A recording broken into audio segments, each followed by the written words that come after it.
Todo empezó con un correo que nadie debía leer y que, sin embargo, circuló como una cerilla en un pajar seco, sin firma, sin membrete, con frases medidas y esa cortesía burocrática que usan quienes quieren herirte con guantes de seda.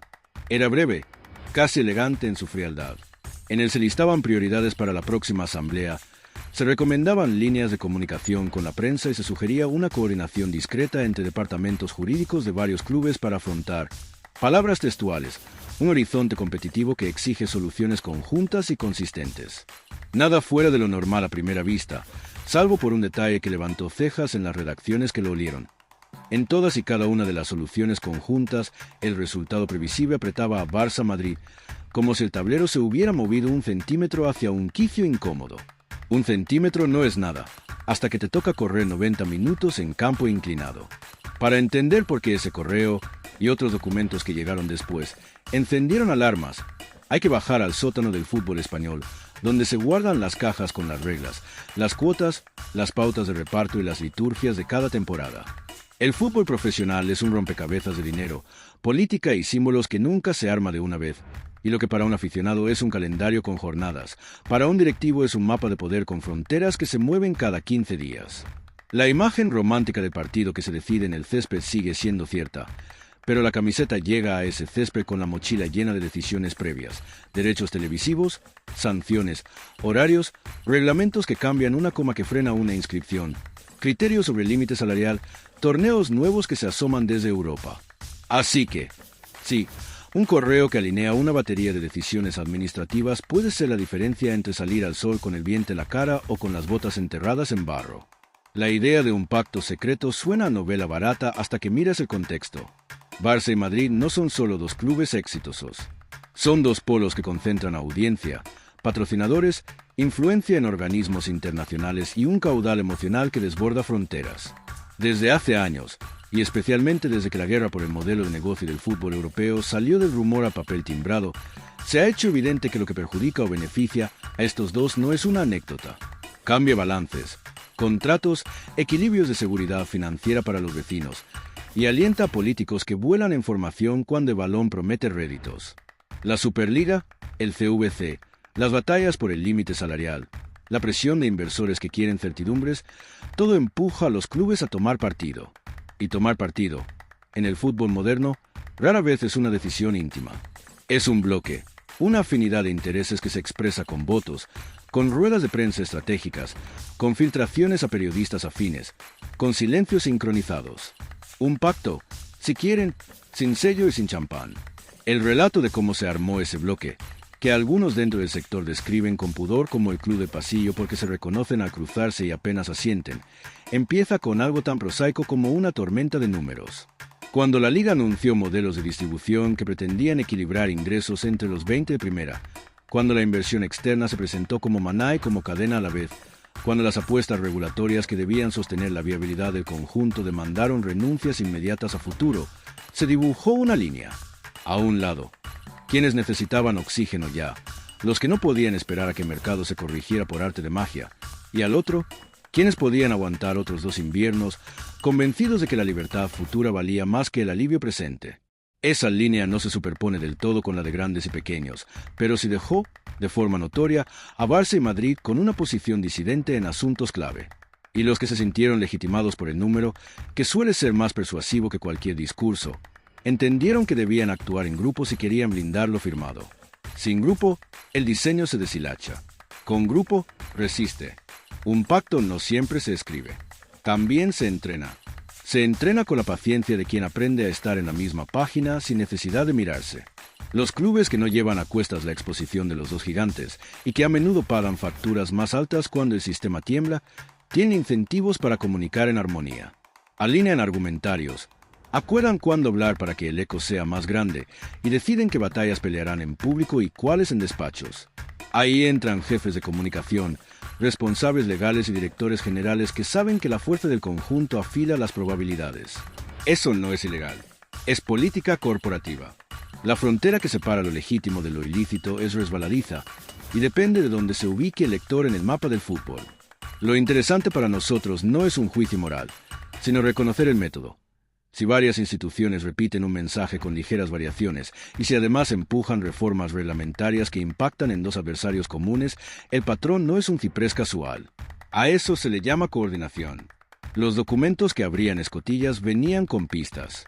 Se sugería, por ejemplo, impulsar un enfoque disciplinario más sensible a ciertos comportamientos en el banquillo, poner el foco en los comentarios sobre los árbitros, revisar con lupa conductas que antes pasaban sin mayor ruido. En abstracto, no hay objeción. El respeto institucional es una de esas cláusulas que todos aplauden cuando no les toca.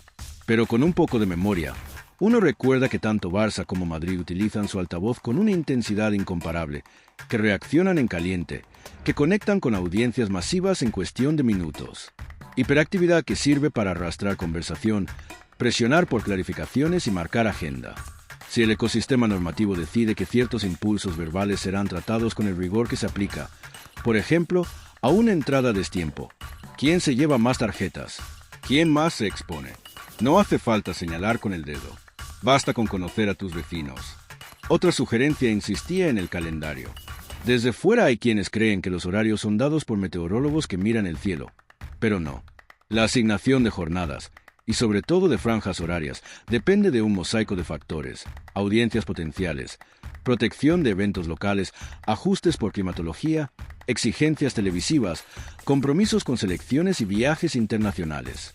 Dentro de ese mosaico, una de las variables más sensibles es el descanso. Cuando la diferencia entre preparar un partido con 4 sesiones o con 2 decide si un interior llega a la presión medio segundo antes o después, el descanso es oro. ¿Qué pasa si, en una temporada donde el calendario europeo aprieta, la combinación de viajes, horarios y ubicaciones ata a 2 equipos a una secuencia estadísticamente por debajo de su patrón histórico de recuperación? Lo que pasa es que el porcentaje de error sube, y con él las probabilidades de perder puntos. Cuando varios analistas cruzaron datos de las 2 últimas campañas, no vieron un escándalo que pudiera sostenerse en un titular marcial, pero sí detectaron una tendencia. Tras semanas de competición europea, las franjas más incómodas caían con mayor frecuencia en los 2 gigantes que en el resto de aspirantes directos. No había manual de conspiraciones, solo un sesgo acumulado que alguien podía haber justificado como una manera de maximizar audiencias. Aún así, sobre el césped la justificación no corre. Corre el extremo izquierdo y llega un paso tarde. El capítulo de las sanciones no es menos sutil. El régimen disciplinario es el tipo de norma que nadie lee hasta que el expediente cae sobre tu mesa. Un grupo de trabajo, de esos que preparan borradores largos y entregan resúmenes que caben en una infografía, propuso ajustar la gradación de faltas por protestas, entradas fuera de tiempo y conductas en los túneles. De nuevo, nada que provoque titulares y se explica con calma.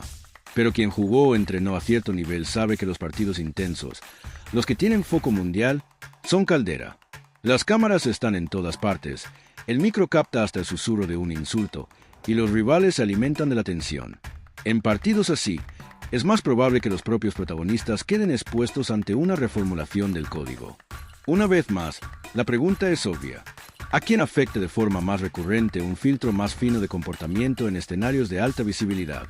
¿A quién transita esas escenas cada fin de semana? Nadie necesita un pacto escrito para deducir que la implementación con criterio inflexible de esas reformas impacta con más peso en 2. Por eso se llama regla general y no excepción. La palabra pacto provoca escalofríos porque cargamos el término de clandestinidad y malicia. Lo curioso es que en el fútbol, como la política, los pactos más efectivos son aquellos que se tejen a la vista de todos y a la vez no dejan huella. Se vota en asambleas, se publica un comunicado anodino, se alinea la interpretación de un texto y la realidad cambia medio grado. Medio grado no quema, pero deshidrata con la temporada entera bajo el sol. Quienes han seguido de cerca la vida interna de la liga cuentan que la atmósfera en las asambleas ha sido cada vez más técnica, con paquetes de medidas que se aprueban en bloque para evitar negociaciones interminables. La lógica de los paquetes es pragmática, aunque cruel en su consecuencia. Se mesesan flecos distintos, y así una solución interesante para una mayoría puede incluir una arista que araña a una minoría. Si quienes están en esa minoría son los 2 colosos, la narrativa se enciende. Aún así, la votación sale adelante y se archiva como avance para el conjunto. Aquí conviene detenerse en el detalle que diferencia una coincidencia de un diseño. Coincidencias hay. En un ecosistema con tantas variables, los sesgos involuntarios son casi estadística pura. El diseño, en cambio, necesita voluntad.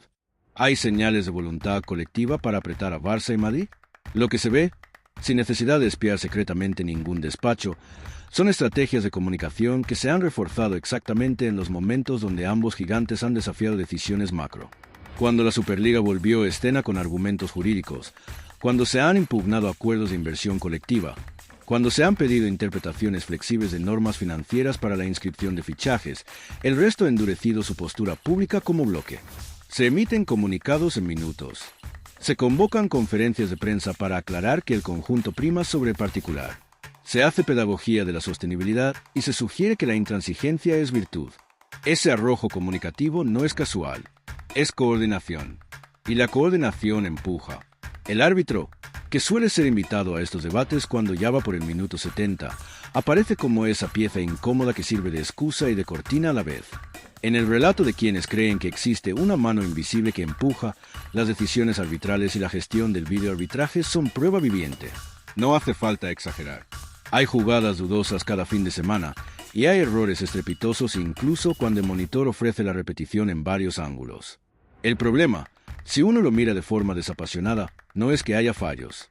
Es que la narrativa de los fallos se vuelve sesgada según el equipo al que afecten y según el clima mediático que precede a esa jornada. Si la conversación previa a partido es que hay que controlar el temperamento de tal entrenador o la vehemencia de un capitán concreto, si se repiten durante días los recortes sobre cómo cierta estrella invade áreas técnicas reclamando, el colegiado entra al campo condicionado, no porque sea un títere, sino porque es humano.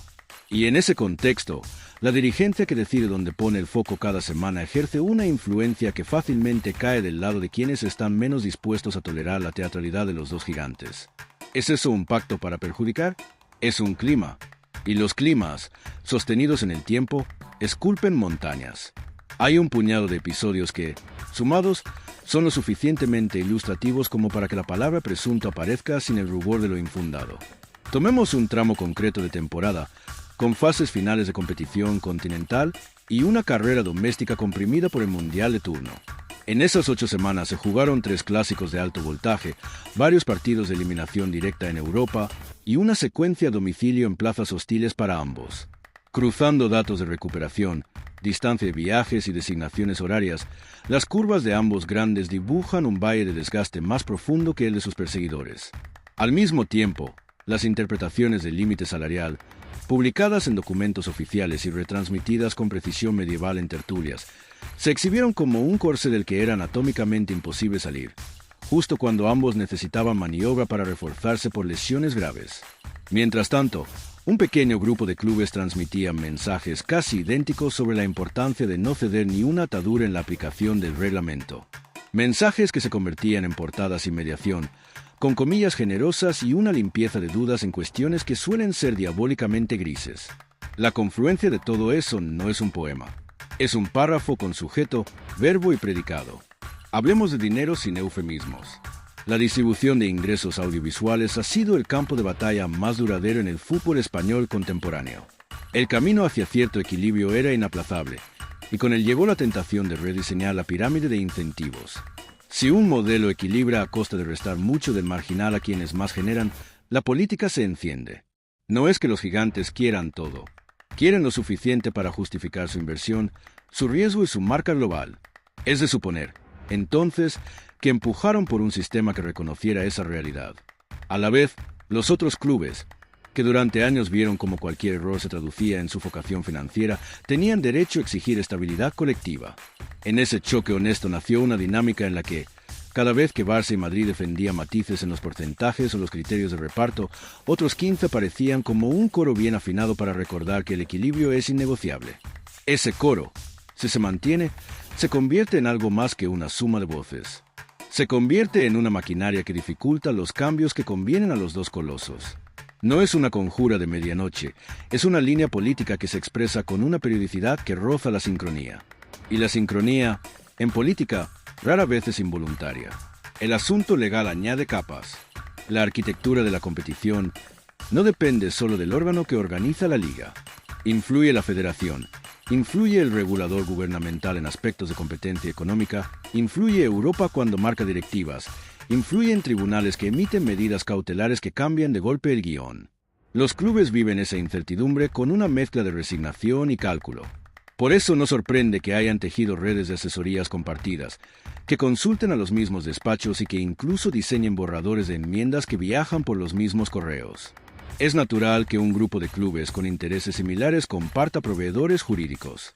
Lo que llamó la atención en los correos filtrados fue la recomendación expresa de trabajar coordinadamente para contestar recursos de dos clubes concretos. La recomendación no decía hagan lo posible porque dos no inscriban, ni pedía abiertamente ejercer presión indecorosa. Decía, con una sobriedad que no es menos eficiente, que respondieran con prontitud y con argumentarios comunes a las impugnaciones de medidas adoptadas por la Asamblea. Traducido al lenguaje del fútbol, que nadie se descolgara del discurso principal, que nadie diera señales de duda ante los recursos de los dos gigantes. Un cinturón. Los críticos del relato del pacto repiten una idea que merece ser atendida. El fútbol necesitaba un baño de realidad después de años de exuberancia, y quienes mejor aguantan el chaparrón son, precisamente, los que se han beneficiado de esa exuberancia. Afirman que aplicar la norma con rigor no es perjudicar, es cumplir, que el hecho de que se aplique a todos y duela más a algunos no convierte la disciplina en persecución. Y tienen razón en parte. De poco sirve una norma que cede en cuanto topa con un escudo poderoso. El matiz está en cómo se elige el momento de endurecer, qué énfasis se enfatizan en cada semana, a quién se da espacio para argumentar públicamente y a quién se empuja a la esquina del silencio tras una sanción. El matiz es el arma preferida de los sistemas complejos, y cuando la lupa se posa sobre el trato diferencial, los matices revelan patrones. Para quien tiene curiosidad por la mecánica, hay una herramienta que ha ganado terreno en redacciones y consultoras del deporte: el análisis de redes. No redes sociales, redes de actores, de mensajes, de tiempos. Se construye un grafo de eventos. Quien dice qué, cuándo, con qué palabras, a raíz de qué decisión y cómo responde el ecosistema. Si se aplica a 6 meses de vida pública de la competición, emergen clústeres de coordinación. Con algoritmos bien probados se detecta cuando un conjunto de voces repite términos específicos con diferencias menores al ruido estadístico, y se puede estimar con cierta claridad que hay un centro emisor. En esa cartografía, lo que han visto los analistas es que existe un nudo, un hub informativo, del que salen mensajes con un sello de casa: sostenibilidad, equilibrio, protección del conjunto, respeto a los órganos. Mensajes loables, en apariencia neutros, que visto desde la otra orilla se usan como bastones para atizar intentos de flexibilización que proponen los dos gigantes. No hace falta ser mal pensado para ver que alguien orquesta. Basta conseguir el rastro de las palabras exactas. Se dirá, con ironía, que dos gigantes con recursos casi limitados y aparatos comunicativos de alto voltaje tienen poca autoridad para quejarse de una sinfonía que les queda pequeña. Y es cierto que la queja fácil no construye. Pero el interés informativo aquí no es dar violines a nadie, sino mostrar un fenómeno. Resulta que, por primera vez en mucho tiempo, la Liga ha descubierto que la agregación de voces medianas y pequeñas puede contrapesar la voluntad de los dos colosos. No con portadas, no con fichajes, sino con reglamentos, sanciones, calendarios y argumentarios. Es un giro de guión sutil pero trascendente. Significa que, en España, el fútbol ha entrado en su fase parlamentaria madura, en la que las mayorías cualificadas no solo aprueban leyes, también moldean el clima. Y si ya estás flipando con esto, suscríbete, que lo que viene es aún más fuerte y, sobre todo, más útil para entender por qué tu equipo juega a las 4 un jueves después de haber cruzado Europa el martes. La pregunta que corta la sala en dos es esta: ¿en qué momento una coordinación eficaz de intereses compartidos se convierte en un pacto para perjudicar? La respuesta no cabe en una frase, pero se sostiene en 3 criterios. El primero, la intencionalidad específica. Si los mensajes y las medidas apuntan a reforzar un modelo general y se aplican a todos incluso con consecuencias asimétricas, estamos en política normal. Si se diseñan con especificaciones que pegan en zonas sensibles de dos clubes concretos y si esa especificación se vuelve una constante, cruzamos la línea. El segundo criterio es la persistencia. 3 decisiones seguidas pueden ser coincidentes. 12 en 2 años que riegan siempre el mismo jardín ya exigen el beneficio de una duda al revés. Y el tercero, más difícil de medir pero no menos real, es la exclusión deliberada de diálogo. Cuando no hay canales para ajustar, cuando los dos gigantes tocan todas las puertas y todas se cierran con frases prediseñadas, cuando el margen de negociación es cero aún con cambios de contexto, lo que huele es otra cosa. A eso, Quienes se dedican a la mediación empresarial le ponen un nombre que no asusta a nadie y que sin embargo encierra la esencia del asunto. Bloqueo táctico. A pesar de lo que uno pueda pensar, nadie enciende cámaras ocultas en las suites de un hotel para demostrar un pacto. No hace falta. Lo más potente que ha llegado a manos de los periodistas no son actas secretas ni audios comprometidos. Son detalles domésticos, pequeñas rutinas que a menudo pasan desapercibidas para el gran público. Un ejemplo, las reuniones previas a la publicación del calendario, las internas de televisión, suelen contar con representantes de los clubes.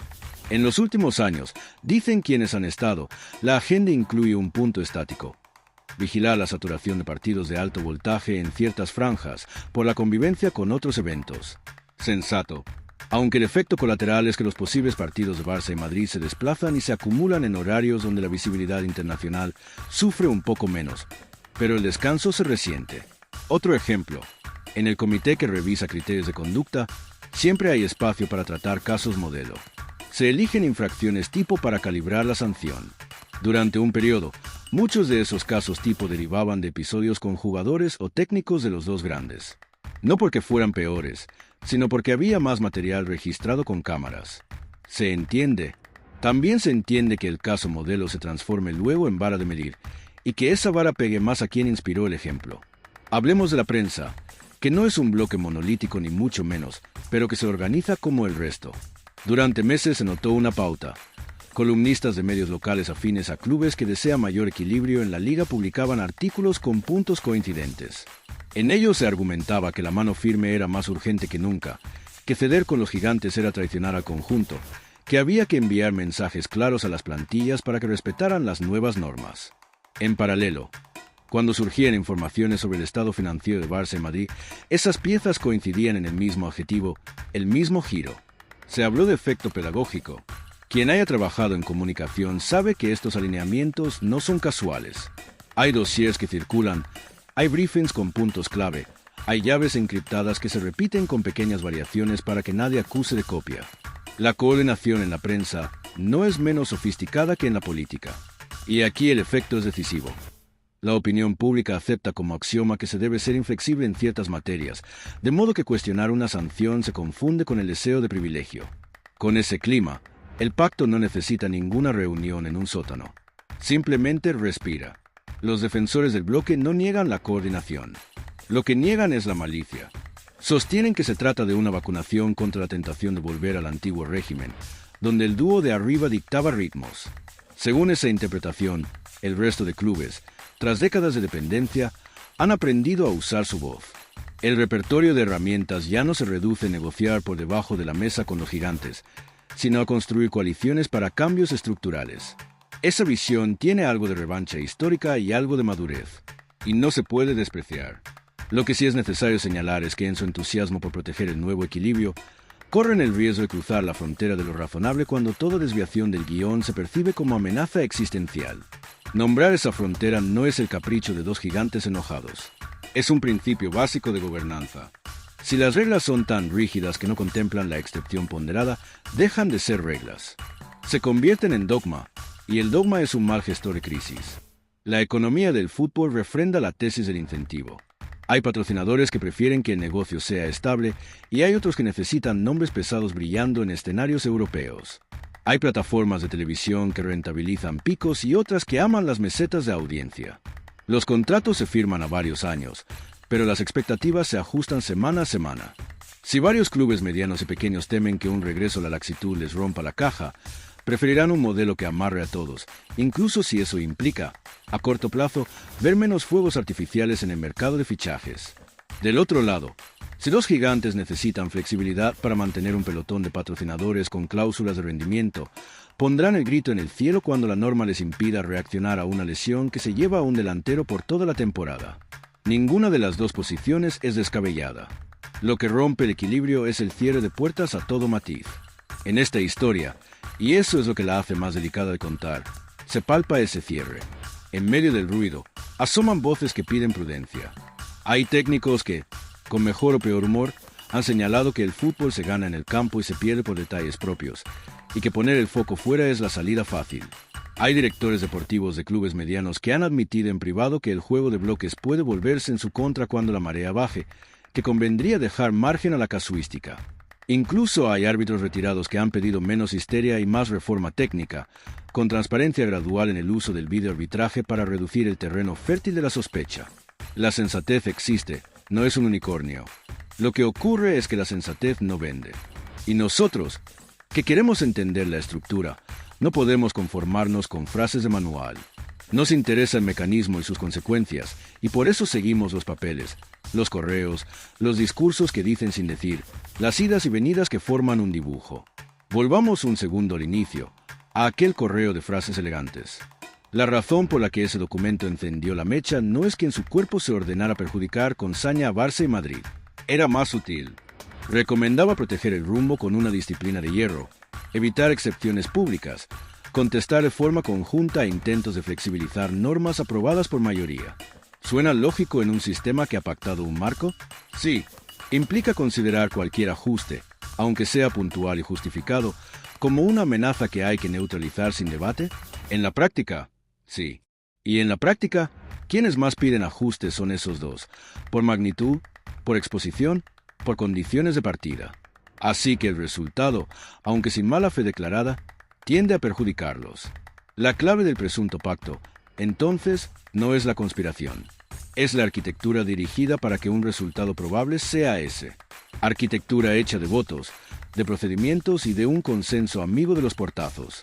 Miremos un caso concreto que se repite con variaciones cada verano. La inscripción de fichajes. El límite salarial no es capricho, es herramienta de supervivencia. A estas alturas nadie discute eso. La discusión surge en el cómo.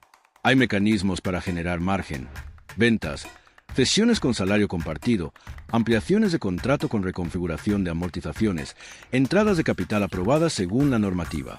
En ese laberinto, algunos clubes han sido creativos. Todos jugaban al mismo juego. Cuando, por razones evidentes, a Barça y Madrid les toca estirar el margen, los otros saben que si abren un resquicio, en 2 días el resto pedirá lo mismo. Lo sensato desde su perspectiva es negarse en bloque para que el castillo no regrese a la volatilidad. Si la negación en bloque se convierte en respuesta automática, el eslogan de defensa del sistema se transforma en una barrera específica. De nuevo, el efecto. No es que alguien te señale con el dedo. Es que, por diseño, te impiden moverte a la velocidad que tu realidad exige. Y eso, a la larga, es perjudicarte. No por maldad, sino por cálculo de grupo.